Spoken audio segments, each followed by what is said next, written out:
Welcome to the Experimental Aircraft Channel podcast and video podcast series, where we talk with our guests about experimental, light sport, and ultralight aviation.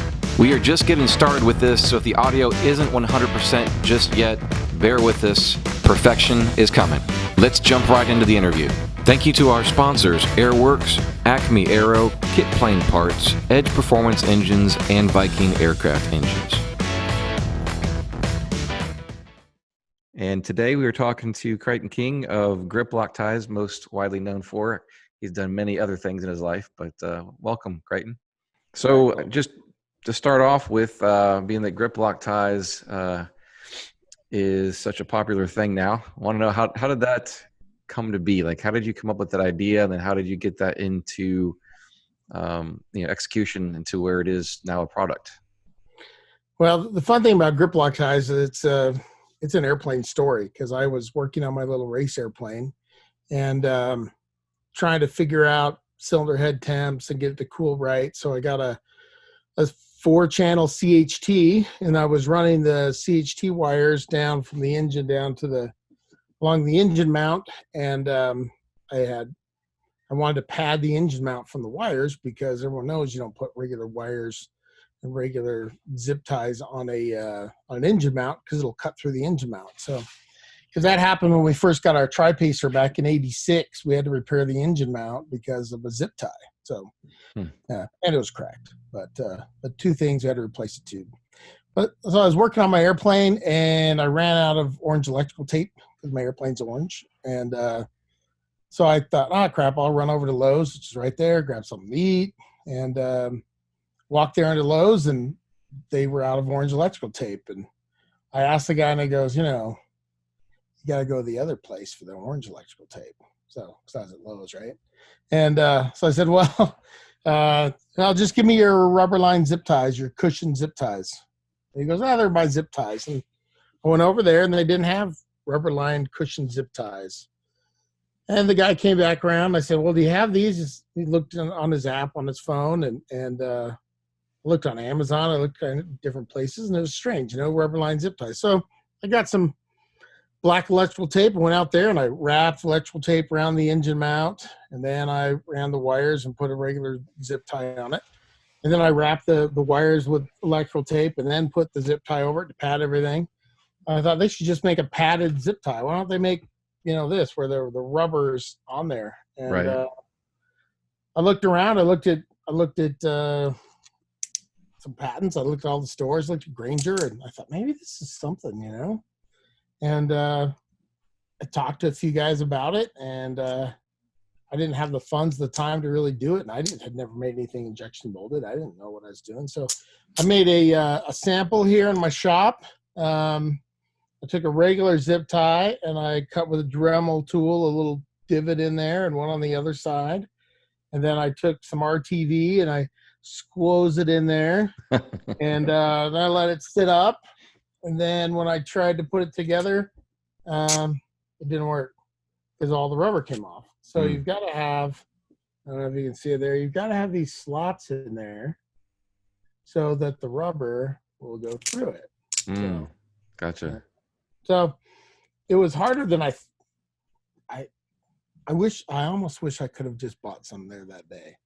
But you went to the store to get something, couldn't find it, then a year or two later, you're deep into this mess, huh? Yeah, but I love it. It's fun to build something that's really taken off, and the aviation market is really my primary market. I developed it for my airplane, but I was involved in off-road racing for years for Max's Tire Company, and so I've been around zip ties forever. You use zip ties to keep roll bar padding from moving around on your roll bar. Sure. And you use a whole bunch of zip ties, and still moves around. And one of our first prototypes actually put on Jeremy McGrath's race truck. And with one GripLock tie, it didn't move anymore for the rest of the season. So I thought, hey, we're really onto something. I was at Oshkosh. It was about 1:00 in the morning. I was hanging out with my friend Mark Patey and his wife Susie, and my kids and wife were asleep in the motorhome, and we were talking about, maybe I didn't want to do the on the road thing all the time for Max's Tires anymore, And I said, I got this idea. And let me tell it to you. And so I went and grabbed a zip tie and I showed it to Mark, and sitting on my little razor at the time. He goes, that's brilliant. I want in. How much can I own? And I went, oh, cool. So we went over and we woke up Mike, and we sat till chit chat until like 3:00 in the morning, coming up with ideas. And we got back to Utah, put together a deal with their company that they were doing at the time, Prodigy Engineering, and we were going for it. And then they sold that company, and we separated out, and we created our own, independent grip lock ties, and with my partners, Mike and Mark Pavey, and a couple other guys, and an engineer, and man, I had to learn a lot. So I had to learn a lot of stuff. So cool. I think it's an awesome product. It's one of those things where you look at it and like, it's just so dirt simple, but makes so much sense at the same time, right? So yeah, what's amazing is how many people, like, when I was coming up with it, they're like, well, they make those. And I thought, do they? And I kept looking and looking. It's like an ADO clamp, but it's a lot lighter and cheaper and easier to use. And but people thought they existed, but they didn't. So yeah, it's kind of cool. Yeah, and I definitely think it's an awesome product. That's why, I wanted to work with you on that and become a sponsor / affiliate, whatnot, to get the word out about it, because it is an awesome product. Yeah, it's been great. People have been placing orders for the product. These are like some shipping receipts. This is your pile of stuff. So okay. They use they order GripLock ties on GripLockTies.com. They use the offer code experimental, and then that helps you out, helps them out, because they get free shipping, and cool. Contribute to your yeah, channel.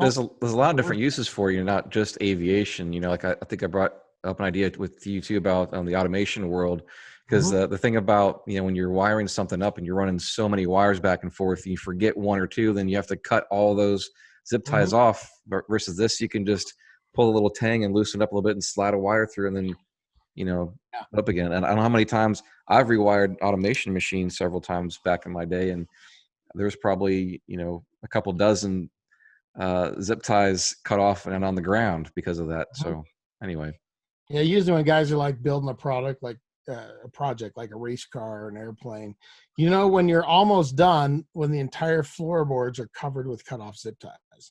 That's right, because you run a wire and then you run another one, and then there's another one, so you end up cutting them all off. So the release tab on there is it's great, because now you can open it back up.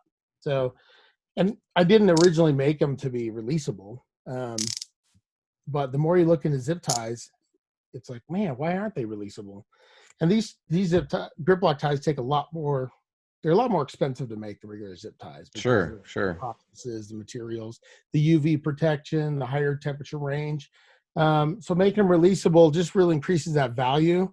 It's amazing how many people love the idea of it not being a single-use plastic, which wasn't my goal, but you can really see where people use it for a lot of things. Like my dad used it to close the door for his chicken coop, or now it's not just a zip tie. It holds your extension cords, and it holds your chicken coop, and it I like using them for holding tubes in place before I weld them. So. Yeah, well, I did a little spoof video not too long ago. I don't know if you remember or not, when I first became aware of it. And it's like the old sayings of duct tape and baling wire. And it's like now you can add duct tape, baling wire, and grip lock ties, because it's almost that kind of handiness that you just keep it in your toolbox or something, or in your truck, and you got a situation, and boom, you got another extra hands holding something. Yeah, I was thinking about that the other day. So if you think of innovation and fastening through the years, I mean, it used to be like, what, you made rope out of tree bark, and then then they made better rope, and then the farmers had baling wire to hold the bales together, so everything was baling wire, and then duct tape, and then that was baling wires late 1800s, duct tape was in the 40s, 1958 zip ties. And then after zip ties, and people went to the moon, and computers were invented, iPhones, more airplanes, and then at the pinnacle of all innovation, grip lock ties. it's just 60 years later from the original zip tie. So Is that how long it's been? Wow. yeah. 1958 was the first zip tie patent. So mine Cool. was 2018. Cool. Well, you got somebody here that is definitely behind you on that. Let's talk about airplanes, actual airplanes for a minute. And that is and I've been pronouncing this wrong my entire life I've known about this aircraft, but it's actually pronounced Cassette, according to you, or the Cassut, as I grew up. Told me so. Okay, the Cassette Aircraft, which is a mid-wing or low wing. It's a mid-wing, is it not? Mid-wing. Mid-wing kind of racer. So tell me about that for a minute, and then how you acquired the rights and now are supporting it. So the Cassette racer, you got to go back to 1930s. In the 1930s, when they were racing in Cleveland, and they had different classes, and the midget class was 190 cubic inch class, and so you had guys racing there from the Steve Whitmans and a lot of different guys back then. And the problem was they were all taking off a line abreast on the grass field, and they kept making the wings smaller and smaller and smaller. And now and they were adding controllable pitch props and retractable landing gear and everything to win. And they were getting really dangerous. They're landing 140, 150 miles an hour on a big grass field. So they got together and they said, let's fix this class before nobody's left. So I think, as the story goes, at the time, the wings were about 33 square feet. So they said, let's double it. So it's 66 square feet. And they said, fixed pitch prop, fixed landing gear, 190 cubic inch engine. And they started working on this new class. And then World War II happened. So after World War II, they got back together. And really, the only way you could legally build an airplane at the time was for yourself. Before EAA came around, was to build a racer. So there were a lot of airplanes built in 47 to race in the Goodyear racing class. So it was Goodyear class. So some of the airplanes were converted. One of Steve Whitman's 1930s racer was converted to race in the midget class, the Formula One class, Goodyear class, whatever you want to call it. So just to back up a second, then, the only way that you could personally build your own airplane is if it was going to become a racing plane. Yep. Unless you were Orville and Wilbur Wright, I guess, and making an airplane from scratch. Well, if you look back, Orville and Wilbur, when they built theirs, and then it's really kind of a free-for-all, despite all the patent stuff, back in the teens and the 20s. And then the CAA came around and started really enforcing some stuff. They had all the World War I surplus Jennies and the guys doing barnstormers. And like, if you've watched the movie, the Great Waldo Pepper, like they showed at Oshkosh last year, the CAA came around, started enforcing things, and they started clamping down on people building their own airplanes. And there's a push for certification through the 30s, and there was a time when you build a prototype for production, you certified that, or you really didn't build an airplane much. So, in the late 40s, if you wanted to build your own airplane, it was basically for racing. So Formula One grew. It was I think 15 airplanes were built in like 6 months and raced in Cleveland. And the next year there was more. So in 48, and then in 49 there was even more. And they had the accident in Cleveland, and that canceled racing. So what engines were they using then, and then what are you using now, or is it the same? So the rule at the time was the 190 cubic inch engine. So you could run a Continental, you run a Lycoming, you could run a Franklin, but eventually the Continental became really the rule. That's what everybody was running. Later they changed it from the 190 cubic inch C90s to the O200s when Continental quit making the C90s, as in late 60s. So guys were building their own airplanes for the 50s. Tom Cassett designed his own airplane, built it, raced it. It was number 11. He raced that airplane against Steve Whitman, against all the guys back then, rivets. And in 1960, EAA, EAA was huge at making it so everybody could build an airplane, which is awesome. In 1960, Paul Poberezny said, "Hey, let's have a contest. Let's see who can put out plans and have a new design, and let's get people building more and more airplanes." So they weren't just Stits and tailwinds. And Tom Cassut drew up 3 pages of plans. They were about this good. All right, this is something else, but okay. So he three pages of plans, boom, and people started building Cassuts. They were the easiest to build because they had plans. Really, there weren't a lot of other plans. The Midget Mustang came out about the same time. It was also built for racing. The Taylor Titch is built about the same rules. And what is just for clarification, what is the construction method used? So the Cassut would be considered conventional construction-ish. So it's welded steel tube fuselage, and then it has a wood wing, and kind of a Hershey bar wood wing is a traditional wing. Okay. And there have been some kits built through the years. So the Miami project built a bunch, and Eve Hansen eventually. Ebe Hansen had it, and unfortunately he died a few years back, and I acquired it from his widow. And there's been some movement here and there between then and now, but I consider myself really a custodian of the design. And I thought at the time, hey, I can build Cassut kits and make money. This would be great. But it's not everybody wants a 200-mile-an-hour single-seat airplane. So that's really efficient, though, on roughly 100 horsepower. Is it a really modified Continental 0200 to get that kind of performance? Now, here's the fun thing about Formula One. So Formula One has basically had the same rule book, since the 40s. In the 60s, they said it's 0200, and it's about the same rules. And here's the fun thing, is we turn at 4,000 RPM, sometimes more. And that's how we get them to go so fast. Okay. And we do that by just putting a smaller propeller on it. They have stock compression, stock cam grinds.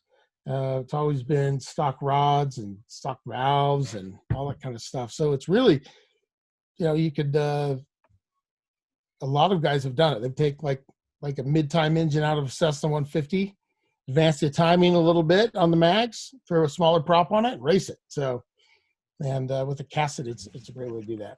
In like the automotive or motorcycle world, it doesn't sound like anything to turn 4,000 RPM, but on right. That engine, it's literally almost 1,000 RPM more than it was intended. Red line, correct? Right. I like to consider red lines as arbitrary. Okay. Yeah. So people are like, "Oh, you're not going to get 2,000 hours out of it." Yeah. So who cares? Like, how many guys really wear out their 2,000-hour engines? Not many. You may do it eventually, but hey, why hold back the fun to save 500 hours? So yeah. And well, what kind of wear have you seen at that RPM? Then is it more of the top end than the lower end? The crank isn't the issue. It's more of the cylinders and heads and stuff like that. Well, cooling is always the issue. Okay. Cooling is a lot of drag, so you don't want to put big giant intakes and a big giant exit, and so you make it smaller and you do it just enough. And the thing is, we run 4,000 RPM at the race, but when I fly it around at home, I put on my bigger prop, and it won't turn that with the bigger prop. So sure. Most of these airplanes these race airplanes that get flown, like Justin Phillipson flies his all the time. I fly mine all the time. We put on a prop on it. Maybe we turn 3,200. So regularly. Right. So you're only racing at 4,000 RPM, like 10 minutes at a time. Sure. And that's only like 6 times at Reno. So, you have like 2 hours a year at 4,000 RPM. So, yeah, it's fine. Cool. So you are offering essentially the plans and tech support for it now. And is it still just 3 sheets of plans, or have you expanded upon that with an assembly manual, or what is included now with the cassette support? So this is Cassut, yeah. So this is my set of plans I keep around for answering questions. So you can take a look there. So gotcha. Starts off, there's about 40 pages of plans. So nice. So you've got a lot of detail. Yeah, there's all kinds of detail. Like here's your landing. What is this? rudder pedals and stuff. Yeah. Yeah, you've got ribs. They're all full size. It's really a very simple airplane. Like if you're going to build an airplane from scratch, bam, the Cassut's like the easiest one to do. The thing, because it's small. Like you can buy all the steel for the airplane and build it. It's like $1,000. Yeah, and then you just gas weld it. Yeah, gas weld or TIG. Right. Gas welding or TIG, they're basically the same. Just one needs 220. It's cheaper to TIG weld than it is to gas weld, but the equipment is a little bit more to start off with. And then what are the wings? Is it like spruce, or what is it used for the wings? So the wings are built with built-up ribs. So like if a lot of people may see like the legal eagle wing, they or a cub wing, where the ribs are built up with sticks. Okay. There we go. So this is what the rib is. Okay. You see that? Yep. All right. And this is a So symmetrical wing? Nope, it's not. See, here's the center line right here. Okay. Okay. So it's an airfoil that Tom Cassut drew up. So it's kind of a 64 series ish. And in the spar, you have the spar starts out really thick and then gets thinner, but you use the same plan. The plans come with a full size rib. So this one's shrunk down, and this is Hershey bar, so the inboard and outboard are all the same ribs, correct? Right. For the most part.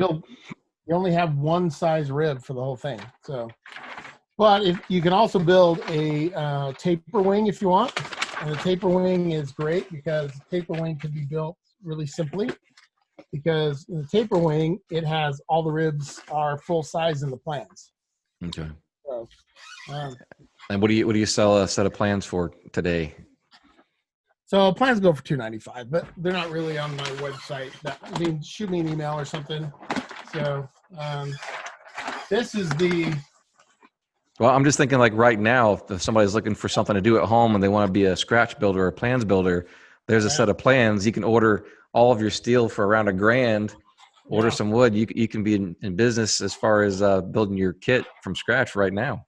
Yeah. So you see that? Yeah. All right. So these are full size ribs for the taper wing, and you just cut them out of plywood. Okay. Basically, just put this on a plywood and get a saber saw. Go for it. Cool. So yeah, that's pretty cool. Yeah, I mean, if they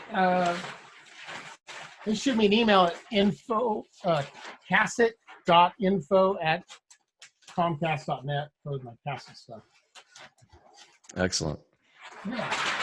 So it's a lot of people are building them, or they find projects, or one of the main things I do with the Cassut is just provide support and help guys finish their projects that they find. I build cowlings. I build cowlings and engine mounts mostly, because then you can finish a project. So there are a lot of unfinished projects. So cowlings are a difficult part. So I'd say, buy a cowling from me, and call me. Get a set of plans, and it helps me kind of cover some of the time on the phone. So I love to talk Cassuts. So it's really sure. So, where do you have a good source for engines for like the O200? Do you have a list of scrap yards or whatnot, or just tell people to look on Barnstormers for aircraft that have mid or low time engines, or how does that? So O200s are very plentiful because they're on all the Cessna 150s. It's an engine that's going to be around a long time.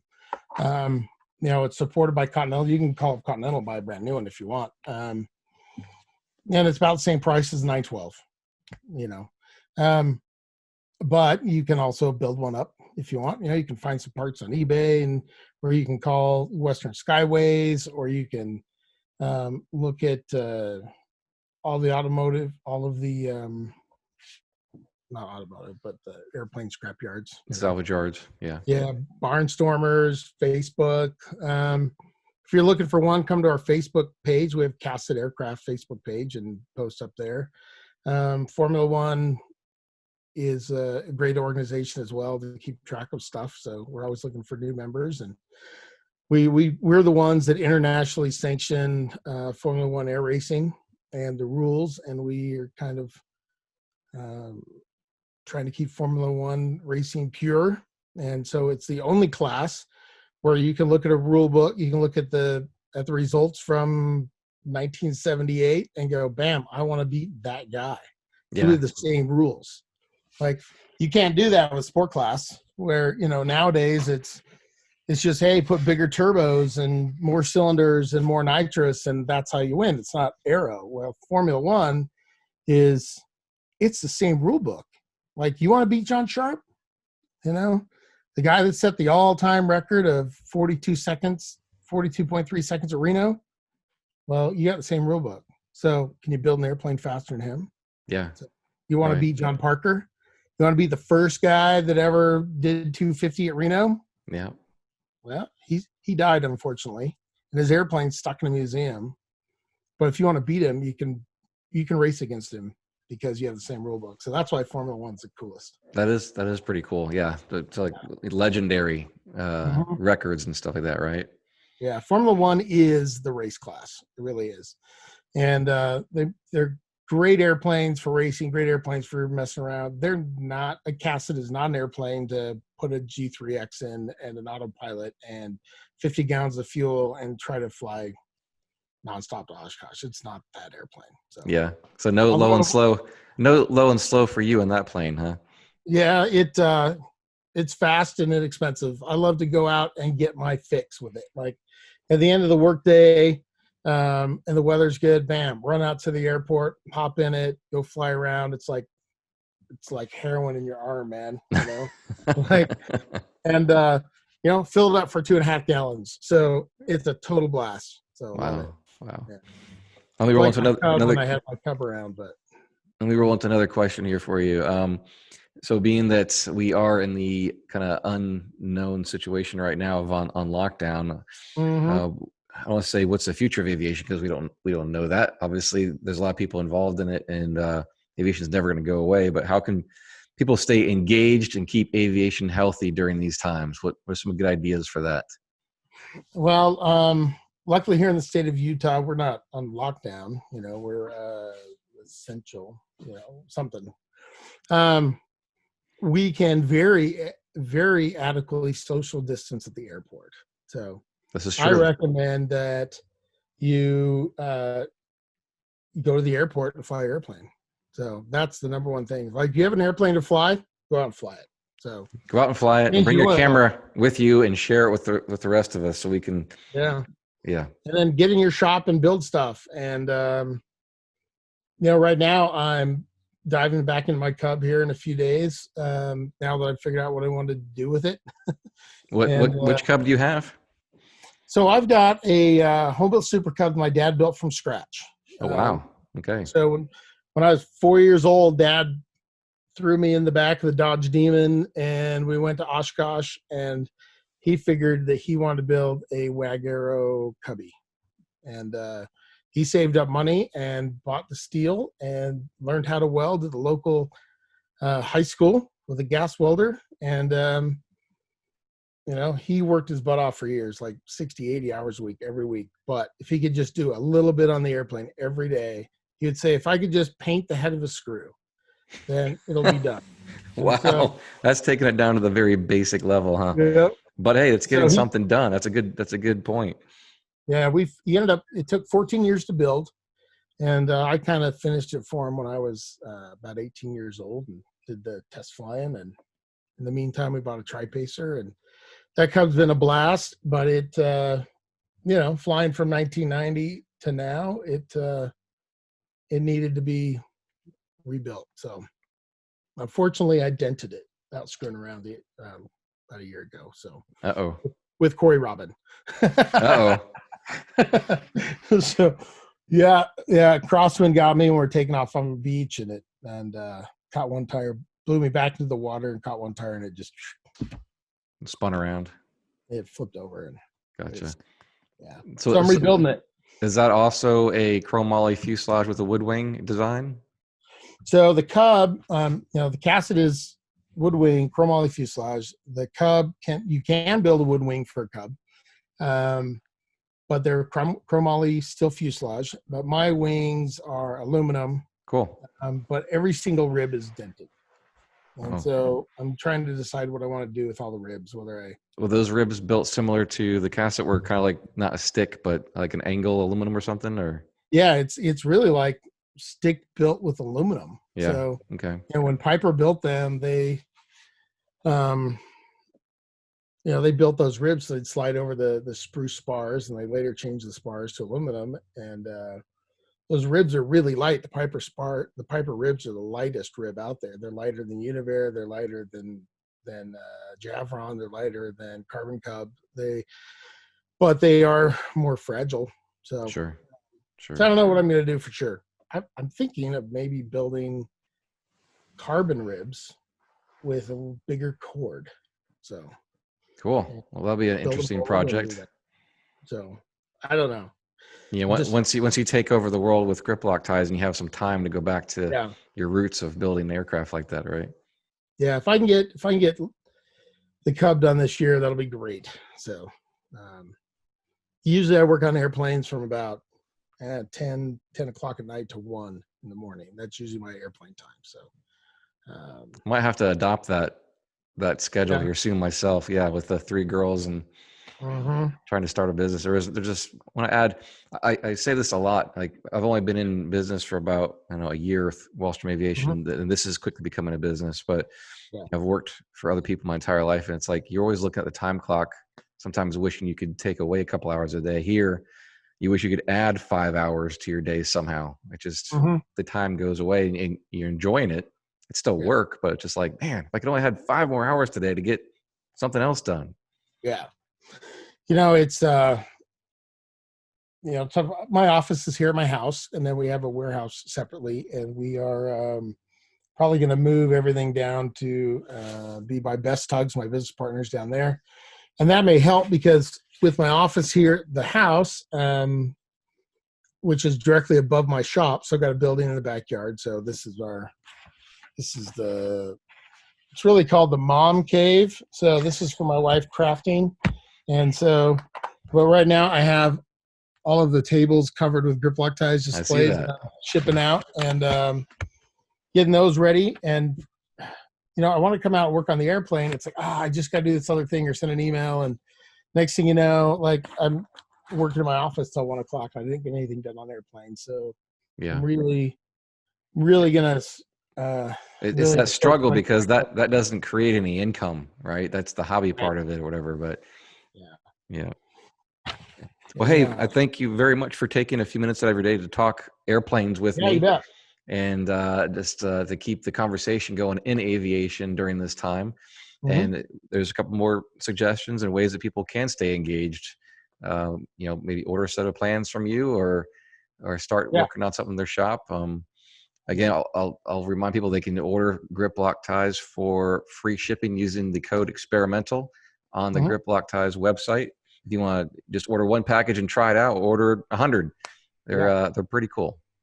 Yeah, so it's been great to get all those orders with the experimental code and free shipping for here in the States. And it's really great to be part of somebody's project, And whether you're running wires, you're holding a tube in place because you're going to tack weld it with your TIG or whatever.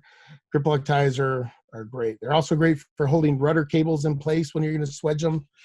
There's just lots of different ways to use GripLockTies, and I really do appreciate everyone's support with my small business. And I'm just a guy trying to build a great product in a market where the world is saturated with crappy zip ties. And I'm just my goal. We're going to build a support group just for just for those people. Yeah, I want to eliminate crappy zip ties from the planet. By making something better, and make something better in your garage, like in your garage, in your basement, wherever you have to do it. Build an airplane, work on an airplane, restore an airplane. And just there's so many great opportunities to build stuff. And if you can't afford everything right now, if you can't afford building a new Lancer or buy a new Cirrus or whatever people think they have to do, build a Cassett, build a Legal Eagle, build a Zenith 701, find a project that wasn't finished, or 750, or There's plenty of them out there.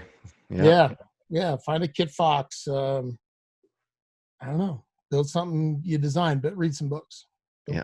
Just build it. Just build it. All right, I'll check in with you again soon, Creighton. Thank you very much for meeting with me today again and helping to keep people inspired and engaged in aviation. You bet. Love it. Airplanes, my life. Talk to you soon. See you. Bye. Thank you for joining us here on the Experimental Aircraft channel for the video podcast and or podcast. These episodes will be available on YouTube as well as all the popular podcast platforms. Thanks for watching or listening. We'll catch you next time.